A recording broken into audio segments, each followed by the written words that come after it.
Michael Pittman misses practice Thursday. Chris Godwin, Julio Jones, Mike Evans, all out of practice. I mean, we have DeAndre Johnson staying off the injury report. DeAndre Swift missing practice.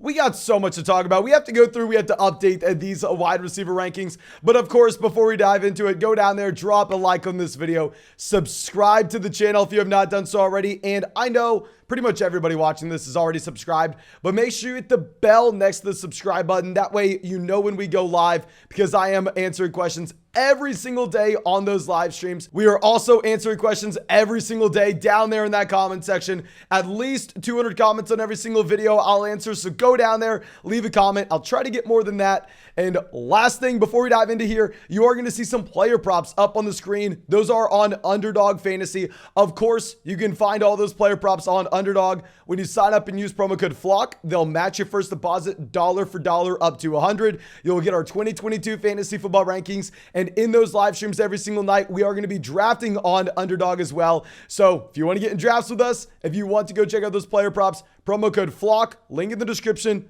link in the comment section, and I'll see you in those drafts. But let's go through. Let's dive into this. Tier 1, I don't think we need to talk about it. You have Jefferson going up against Philadelphia. Jefferson just put up like 200 receiving yards week 1.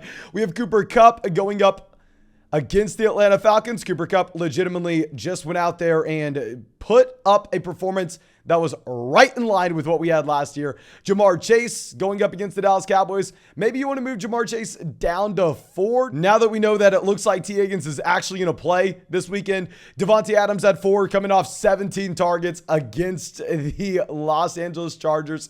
Stephon Diggs at 5. I mean, a lot of people were worried about the matchup against Los Angeles. But hell, no, Stephon Diggs went out there. He commanded that wide receiver 1 role for Josh Allen. I think that he's a tier 1 player every single week. Not worried about the matchup against Tennessee.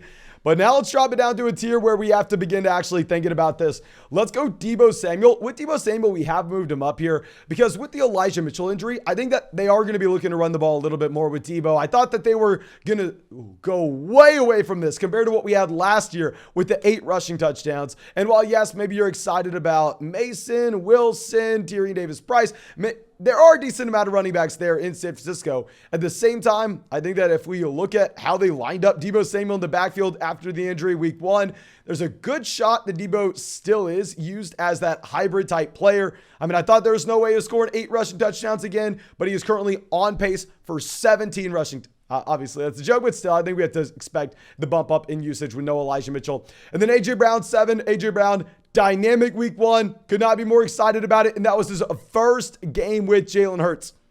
His first game with Jalen Hurts showing us that maybe he was the person who elevated Ryan Tannehill all along. Not too concerned about the matchup that we have. And then our last wide receiver in this tier is going to be Tyreek Hill going up against the Baltimore Ravens. With Tyreek, I was a little hesitant to just say, oh, he's a bona fide stud without Patrick Mahomes.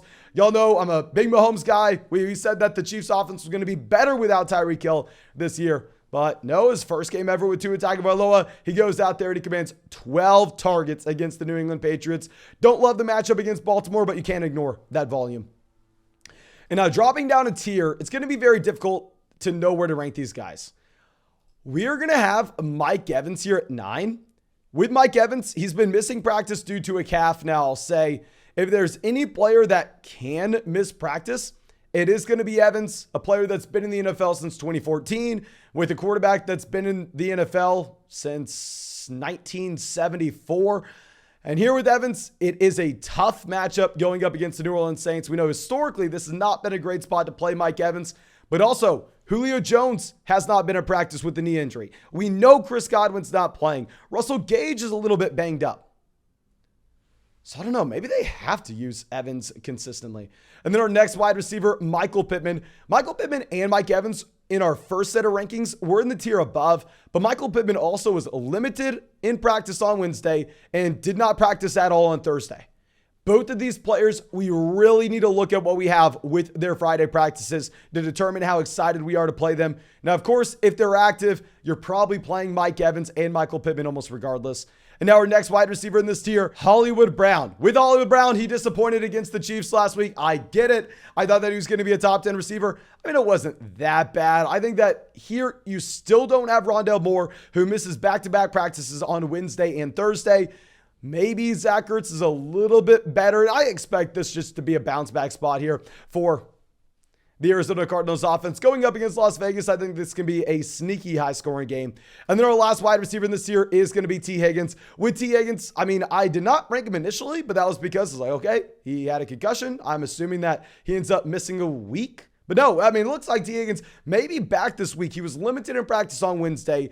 Did not practice on Thursday, but it was for personal reasons. Sounds like it's not concussion related. We're going to have to monitor him on Friday, but it sounds like T. Higgins may be in line to play against the Dallas Cowboys this week. And if that's the case, it's not a hamstring. We don't have to be worried about T. Higgins being slowly worked back in. He would just be 100% good to go in your starting lineup.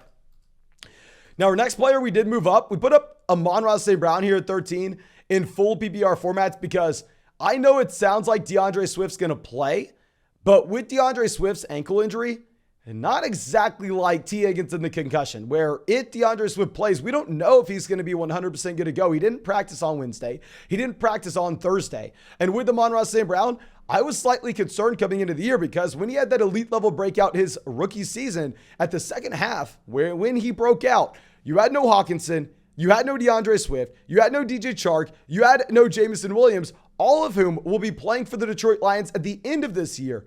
So honestly, this may be the highest we see Amon-Ra St. Brown ranked in these weekly rankings. But I think if DeAndre Swift is limited or possibly misses, St. Brown just crushes against Washington. And then our next wide receiver, Jalen Waddle. I don't get it. Why do people hate on Jalen Waddle so much? Why are people so hesitant to just go through and plug and play him every single week as an automatic starter? If he was not in the same draft class as Jamar Chase, if he was not the draft class right after Justin Jefferson, I think people would view him in a completely different light. And then we're going to have Gabriel Davis 15. With Gabriel Davis, very similar to Jalen Waddle. Both of these receivers had great week ones, but it was off of 5 targets. Don't love to see the target share. I'm slightly concerned when you have both Jamison Crowder and Isaiah McKenzie getting targets in Buffalo. But still, I mean, obviously, this is a dynamic offense, and Gabriel Davis looked very good against the Rams week 1. And then our last wide receiver in this year is going to be Deontay Johnson. He avoided the injury report completely this week. No limited practice. No, Deontay Johnson's playing in full. I think we have to be less worried about the shoulder. I mean, here, he had double-digit targets week 1. Double-digit targets for Deontay Johnson. Extremely excited to play him going forward. And then our next tier, guys, is going to be Michael Thomas, led off here at 17. With Michael Thomas, I think that we can actually move him up. You know what? Let's move Michael Thomas the tier above because very similar to how we moved up Amon-Ra St. Brown. With Michael Thomas here, you don't have Alvin Kamara at practice. Now, it sounds like Alvin Kamara is going to play from this rib, but also we don't know if he's going to be limited this game. We don't know if he's going to be on a snap count. If that would be the case, I think that the target share is going to be safe to project for Michael Thomas against the Tampa Bay Buccaneers. And you would think that this game would be easily won by Tampa. But over the past few seasons, obviously, you've had the New Orleans Saints having a leg up over Tom Brady and the Bucs. And also, if the Tampa Bay Buccaneers have no Godwin, potentially no Julio, we don't know about Evans, maybe it's actually a closer game than you'd expect.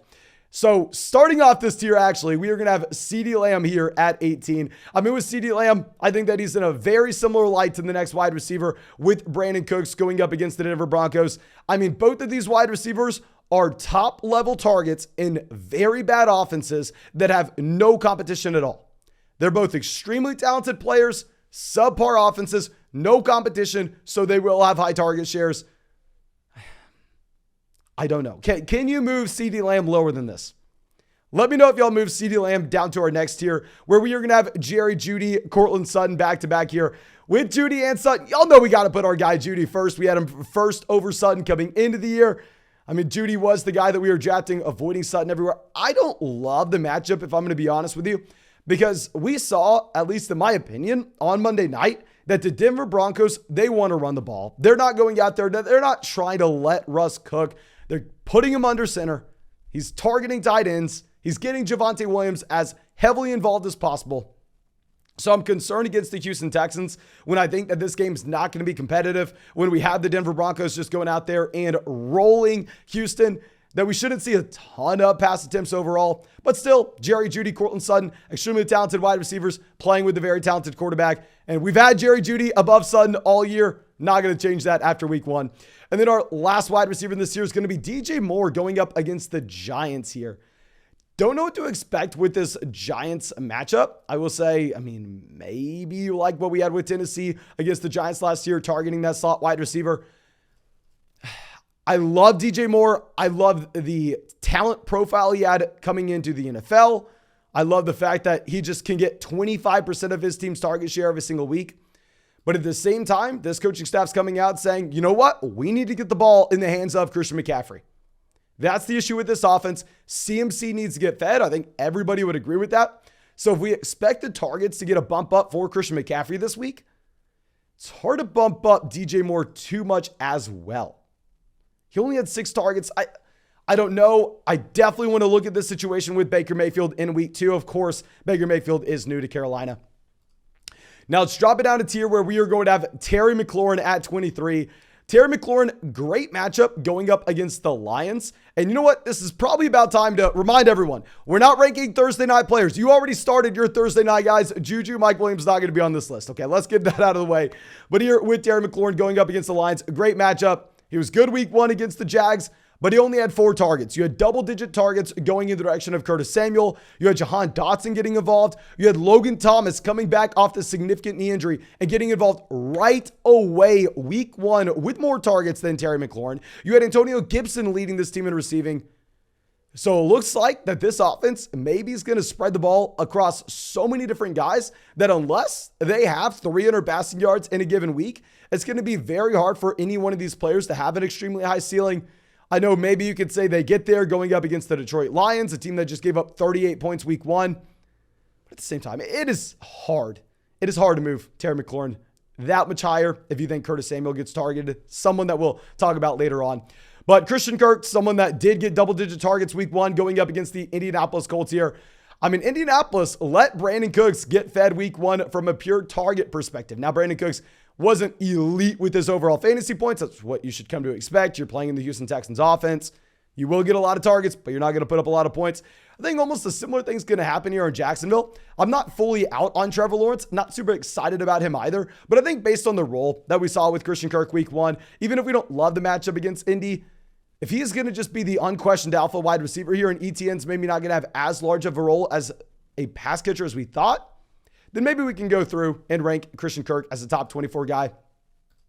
Now, our next wide receiver is going to be DK Metcalf here at 25. Obviously, it feels very bad to put DK Metcalf this low.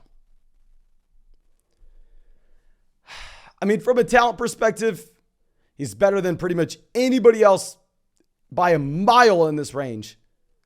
But you're playing with Geno Smith at quarterback, who looked fine week 1, but the game plan for Geno Smith week 1 was let's get the ball out as fast as possible. We don't have a great offensive line. I'm going to hold this ball for 1 second. We're going to look at our first read. If that's not there, we're checking the ball down.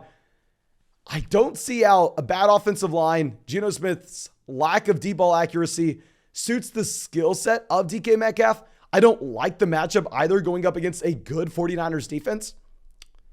So I don't love playing Metcalf. Obviously, he has the talent, though, where he could bust off that long touchdown. It could make this ranking look idiotic.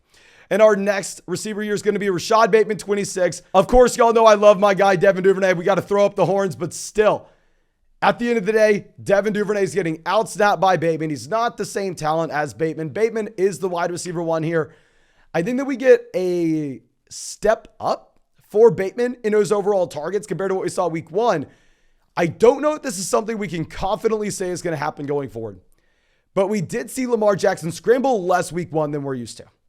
And if Lamar Jackson scrambling less, maybe you are more excited about the overall passing volume that you'll have in Baltimore. But now let's drop it down to our next tier. This is the who the hell knows what's going on tier. Please go to the comment section. I know 99% of y'all watching this are smarter than me, probably 100%. Give me your opinion. It's extremely valuable because I have legitimately no idea how to rank these guys in this tier. We're all throwing them in. It's a jumbled mess. Adam Thielen, 27, who does absolutely nothing week 1, has a good matchup against the Philadelphia Eagles, who just gave up 35 points against the Detroit Lions. And we are looking at most likely a step down from Justin Jefferson, who I don't expect to get 200 receiving yards every single week. So I feel like it's hard to evaluate Adam Thielen in this new offense if Justin Jefferson's posting 200 yards in week 1. Now, our next guy, Darnell Mooney here.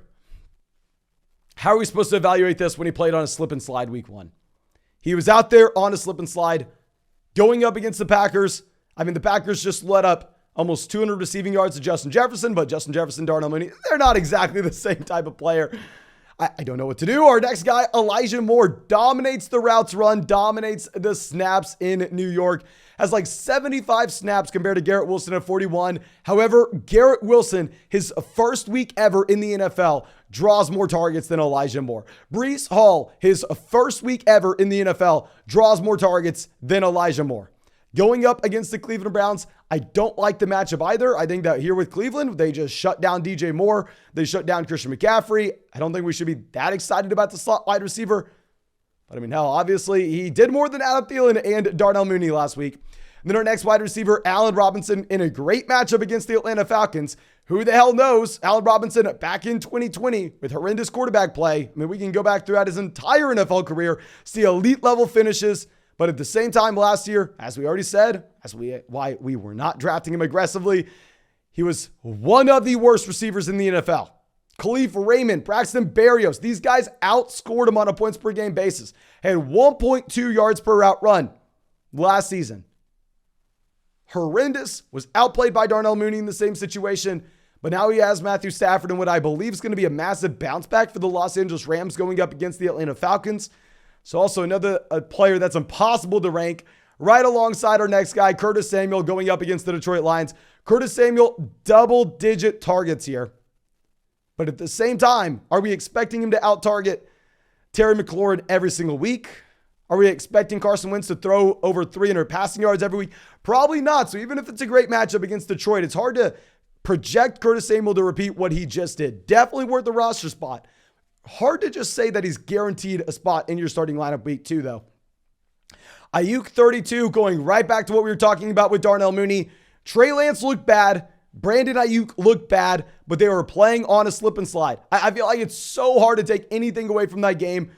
I want to root for our guy, Trey Lance. Maybe I'm blinded with our love for Lance. And why he looked so bad week 1 was because of the weather. I don't know what to do here. Also, Drake London, 33. Drake London, incredibly impressive for his first game in his NFL career. Not only his first game in his NFL career, but remember, he missed the majority of preseason. He also missed like 3 weeks of practice due to the knee injury that he suffered in week 1 of the preseason. So he comes out week 1, looks great, but now he's going up against the Los Angeles Rams in a game where I expect that the Atlanta Falcons probably lose by 20. And now dropping down a tier, Julio Jones going up against the Saints. Julio hasn't been practicing because of a knee injury. I don't know if this is one of those situations saying, oh, Julio Jones is the veteran of all veterans. Tom Brady's the veteran of all veterans. They don't need to be at practice. Let's just make sure he's healthy for Sunday. And if he's going up against the Saints with no Chris Godwin, he should see that expanded role. I don't know. I mean, Alan Lazard, 35 here, going up against Chicago. With Lazard, I mean, I don't think we can get too excited about what we have with the rookies in Green Bay. He was limited in practice on Wednesday, was limited in practice on Thursday. Looks like he plays. I don't know exactly what capacity, though.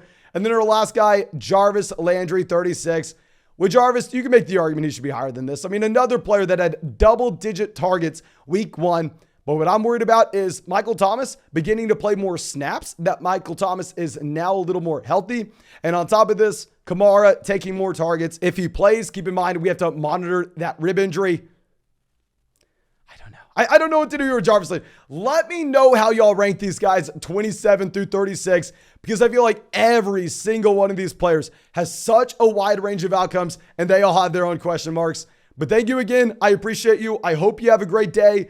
If you enjoyed the video, go down there, drop a like, subscribe to the channel. We are going to live stream every single day answering your questions. So make sure you hit the bell next to the subscribe button. And also leave any questions you have down there in the comment section. I'm going to try to answer at least 200 of those. Thank you again. I appreciate you. And I hope I get to see you with the live stream tonight.